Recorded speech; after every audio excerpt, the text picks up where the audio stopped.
Good morning dear students. आज हम हमारा जो admission of a new partner chapter है उसका सबसे इम्पॉर्टेंट टॉपिक करेंगे कैपिटल एडजस्टमेंट। इसमें 2 केसेस होते हैं। फर्स्ट केस तो ये है when capital of old partners are adjusted on the basis of capital of new partner. कि मीन्स हमें क्वेश्चन में जो न्यू पार्टनर की कैपिटल होती है वो गिवन होती है, बट हमें ओल्ड पार्टनर की कैपिटल नहीं गिवन होती है। हमें न्यू पार्टनर की कैपिटल के बेसिस के ऊपर ओल्ड पार्टनर्स की कैपिटल कैलकुलेट करनी होती है। फॉर एग्जांपल बिजनेस में 2 पार्टनर है ए और बी। जो सी है वो न्यू पार्टनर अभी अभी एडमिट हुआ है बिजनेस में, तो हमें सी की कैपिटल दी हुई है, बट हमें ए और बी की कैपिटल नहीं पता है, तो हम सी के कैपिटल के बेसिस के ऊपर ए और बी की कैपिटल को फाइंड आउट कर लेंगे। और सेकंड केस है when capital of new partner is calculated on the basis of capital of old partners. कि हमें न्यू पार्टनर की कैपिटल को कैलकुलेट करना होता है जो ओल्ड पार्टनर्स होते हैं उनकी कैपिटल के बेसिस के ऊपर। ए बी और सी जो 3 पार्टनर्स हैं, तो इसमें हमें ए और बी की कैपिटल गिवन होगी। हमने ए और बी की कैपिटल के बेसिस के ऊपर सी की कैपिटल को फाइंड आउट कर लेना होगा। तो ये हमारे कैपिटल एडजस्टमेंट के 2 केसेस हैं। इन दोनों केसेस में कुछ स्टेप्स हैं जिससे हम जो हमारी कैपिटल है उसको कैलकुलेट करेंगे। तो फर्स्ट केस है कि हम ओल्ड पार्टनर्स की कैपिटल को कैलकुलेट करेंगे न्यू पार्टनर्स की कैपिटल के बेसिस के ऊपर। इसमें सबसे पहला स्टेप तो ये है कि हम जो फर्म की टोटल कैपिटल होगी उसको कैलकुलेट करेंगे। Calculate total capital of the new firm. Total capital को कैसे कैलकुलेट करेंगे? Capital of new partner multiply by reciprocal of his share of profit. कि जो भी न्यू पार्टनर की कैपिटल होगी उसको मल्टीप्लाई करेंगे उसके शेयर के प्रॉफिट के शेयर के रेसिप्रोकल से। फॉर एग्जांपल ये एडमिट हो गया, न्यू पार्टनर है, वो अपने साथ 60,000 रुपीज़ जो कैपिटल लेके आया और वो अपना जो शेयर है 1/3 शेयर लेके आया। तो हम इसमें क्या करेंगे, टोटल कैपिटल कैलकुलेट करने के लिए उसकी जो कैपिटल है, capital means 60,000 rupees multiply by reciprocal of share of profit.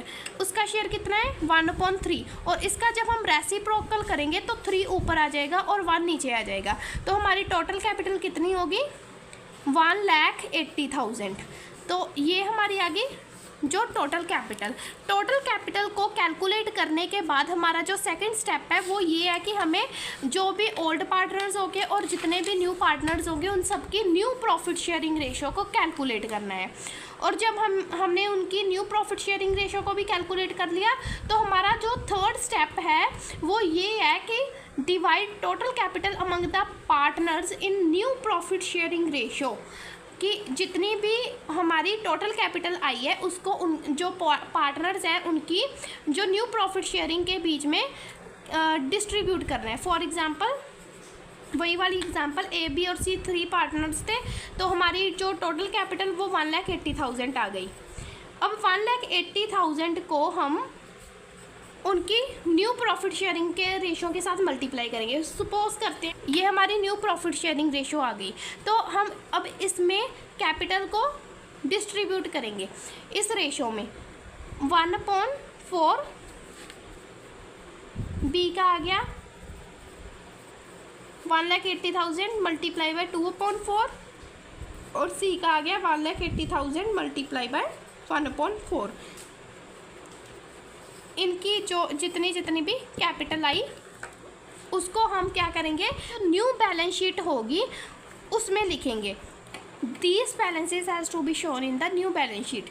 कि ये जो भी बैलेंस आए हैं, ए की कैपिटल जितनी आई, जितनी बी की आई और जितनी भी सी की आई, इनको हम जो हमारी बैलेंस शीट बनेगी उसमें लाइबिलिटी साइड जो हम लिखते हैं S capital account, B's capital account, C's capital account, उसमें हम ये वाली कैपिटल को लिखेंगे।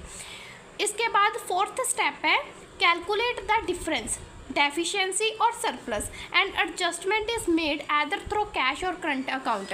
कि हमारे पास न्यू कैपिटल आ गई है, तो हमारी जो ओल्ड कैपिटल होगी उसमें और न्यू कैपिटल के बीच में डिफरेंस को पता करेंगे, और वो डिफरेंस डेफिशिएंसी में है और सरप्लस में है, और उसको हम कैश अकाउंट में या फिर करंट अकाउंट में लिखेंगे। तो इस तरह ये हमारा फर्स्ट केस है कैपिटल एडजस्टमेंट में, जिसमें हम न्यू पार्टनर की कैपिटल के बेसिस के ऊपर ओल्ड पार्टनर्स की कैपिटल को कैलकुलेट करते हैं। और हमारा जो सेकंड केस है वो ये है, when capital of new partner is calculated on the basis of capital of old partner, कि न्यू पार्टनर की कैपिटल को हमने कैलकुलेट करना है ओल्ड पार्टनर की कैपिटल के ऊपर। वही वाली एग्जांपल लेते हैं, ए और ए बी पार्टनर्स थे, सी एडमिट हुआ न्यू पार्टनर। अब ए और बी की कैपिटल हम पार्टनर्स कैपिटल अकाउंट में से लेंगे, जिसे हम एडजस्टेड कैपिटल भी कहते हैं पार्टनर्स की। सपोज करते हैं कि ए और बी की जो एडजस्टेड कैपिटल है वो 30,000 आ गई। अब इसके बेसिस के ऊपर हमने सी की कैपिटल को फाइंड आउट करना है, और इसमें हमें क्वेश्चन में सी जो न्यू पार्टनर जितना भी अपने साथ अपने प्रॉफिट का शेयर लेके आया होता है वो भी गिवन होता है। फॉर एग्जांपल सपोज करते हैं इसमें 1/3 शेयर वो अपने साथ लेके आया है। तो इसमें स्टेप 1 है calculate total capital of new firm by using following formula. इसमें भी हम सबसे पहले जो टोटल कैपिटल होगी उसको फाइंड आउट करेंगे। अब इसमें इसका फॉर्मूला क्या है, adjusted combined closing capital of old partner multiply by reciprocal of his combined share of profit, कि जितने भी ओल्ड पार्टनर्स हैं उनकी कैपिटल को प्लस करके जो न्यू पार्टनर का प्रॉफिट का शेयर होगा उसके रेसिप्रोकल के साथ उसको मल्टीप्लाई करेंगे। अब इसमें एडजस्टेड कंबाइंड कैपिटल वो हमारी होगी ए की 30,000 और बी की भी 30,000, इन दोनों का टोटल हो गया 60,000। इसको मल्टीप्लाई करेंगे उनके जो कंबाइंड शेयर के रेसिप्रोकल से। कंबाइंड शेयर मीन्स कि हम 1 माइनस करेंगे, 1 माइनस 1/3 करेंगे, और ये हमारा आ गया 2/3। अब हम इसको 2/3 का रेसिप्रोकल लेंगे, कंबाइंड शेयर का रेसिप्रोकल 3/2 आ गया। तो हम इस तरह हमारी टोटल कैपिटल को फाइंड आउट कर लेंगे। टोटल कैपिटल को फाइंड आउट करने के बाद हमारा जो सेकंड स्टेप है वो ये है कि calculate capital of new partner, कि जो न्यू पार्टनर्स हैं उनकी कैपिटल को कैलकुलेट करना है। उसको कैसे करेंगे, total capital of the firm, जितनी भी टोटल कैपिटल इनका जो आंसर आया उसको मल्टीप्लाई करेंगे किससे, उसके शेयर से, 1/3 शेयर से। जितनी भी हमारी टोटल कैपिटल आई उसको उसका जो शेयर होगा उससे मल्टीप्लाई करेंगे। तो ये हमारा आ गया न्यू पार्टनर्स की कैपिटल, न्यू पार्टनर की सी की कैपिटल। तो इस तरह ये 2 केसेस थे कैपिटल एडजस्टमेंट के। नेक्स्ट वीडियो में हम इस केस के सम करेंगे। Thank you.